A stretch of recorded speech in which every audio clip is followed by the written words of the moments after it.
Так вот я предлагаю не мучиться. На самом деле надо принять федеральный закон о слежке друг за другом. В туалете обязательно должна стоять видеокамера с микрофоном. Обязательно в ванной. Вдруг вы, принимая ванную, занимаетесь отмыванием доходов, полученных преступным путем, и воду наливаете в ванну в целях финансирования терроризма.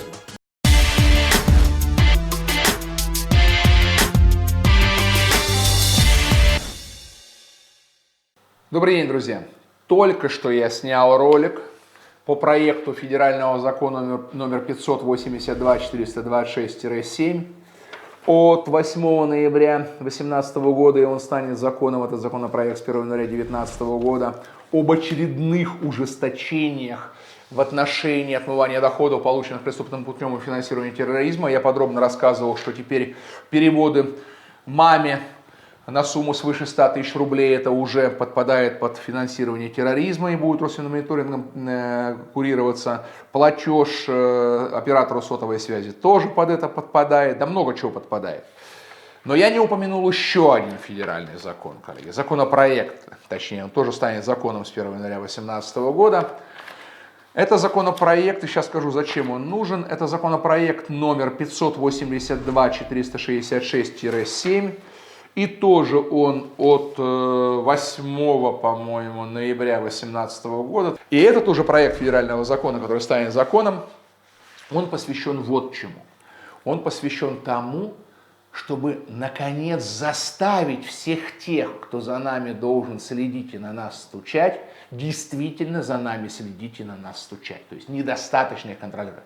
А кто за нами должен следить и должен на нас стучать, я в прошлом ролике сказал, коротко перечислю. Это и страховые компании, и лизинговые компании, компании, занимающиеся продажей недвижки, компании, занимающиеся консультированием в области продажи недвижки, бухгалтерско-аудиторские компании, все до единой, бухгалтерские компании, которые управляют счетами клиентов и их денежными средствами, ломбарды, лизинговые, страховые организации, организации федеральной почтовой связи, и далеко не полный список, там список вот такой. И они, видимо, недостаточно качественно на нас стучат, понимаете? А соответственно, скоро будет принят федеральный закон, в соответствии с которыми за ними будет установлен уже дополнительный надзор и контроль.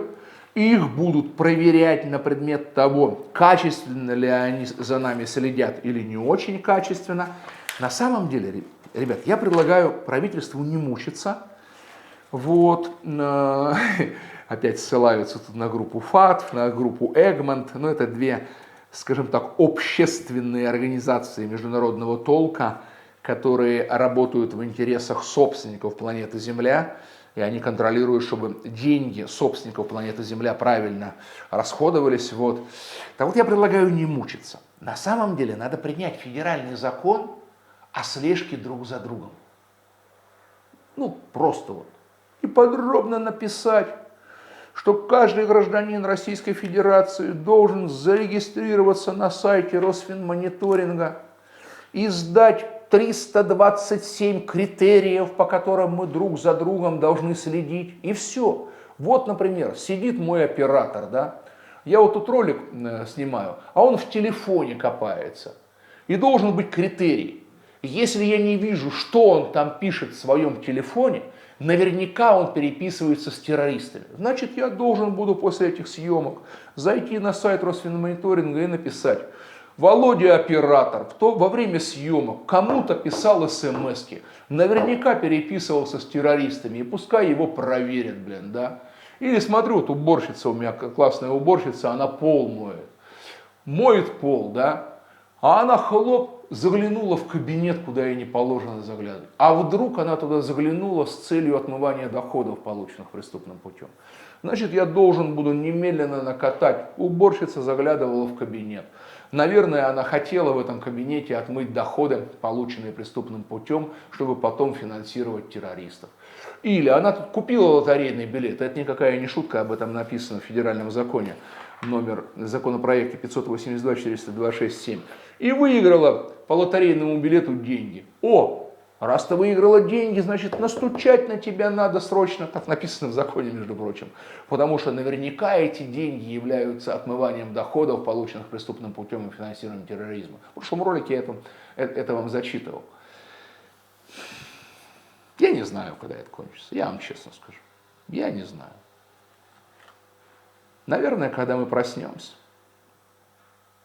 Теперь у нас уполномоченный орган будет организовывать и проводить дистанционный мониторинг состояния исполнения всеми теми организациями, которые должны стучать, осуществляющими операции с денежными средствами или иным имуществом, индивидуальными предпринимателями указанными, там и вот этот дистанционный контроль будет осуществляться с целью проверки, насколько они качественно на нас стучат. Да?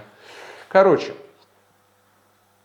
не знаю, будете вы это изучать, не будете вы это изучать. Лично у меня это уже не вызывает, даже эмоций никаких не вызывает. Все эмоции кончились. Я бы вообще предложил еще, знаете, обязать каждого из нас поставить видеокамеры с микрофонами в каждой спальне, на кухне, обязательно в туалете. В туалете обязательно должна стоять видеокамера с микрофоном. Обязательно в ванной. Потому что мало ли, что вы делаете в ванной. Вдруг вы, принимая ванную, занимаетесь отмыванием доходов, полученных преступным путем, и воду наливаете в ванну в целях финансирования терроризма. Мало ли, понимаете? И вообще я бы обязал вшить каждого гражданина, вшить микрочип с микрофоном и видеокамерой. И не расставаться с ним ни днем, ни ночью. Ни днем, ни ночью. Потому что, кто знает. Кто знает, потому что с телефона вся информация уже снимается, переписка вся читается, почта вся читается, телефонные разговоры все пишутся, это законом так определено. Все мессенджеры контролируются, кроме, может быть, секретного чата Телеграма. Что еще остается? По Оруэллу остается, я не знаю, там они это цифровое телевидение будет, там еще съем будет с экранов телевизоров. Почему нет? Почему нет? Нормально.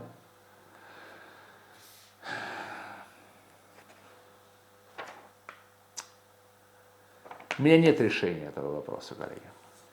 Если только флешмоб какой-нибудь устроить и начать в Росфинмониторинг слать, я не знаю, там, ходишь весь день с видеокамерой и отправлять это в Росфинмониторинг, пускай анализируют. Но наша задача с вами научиться жить и в этих условиях. Поэтому что я вам могу сказать? Подписывайтесь на мой канал, если он приносит вам хоть какую-то пользу. Ставьте лайки.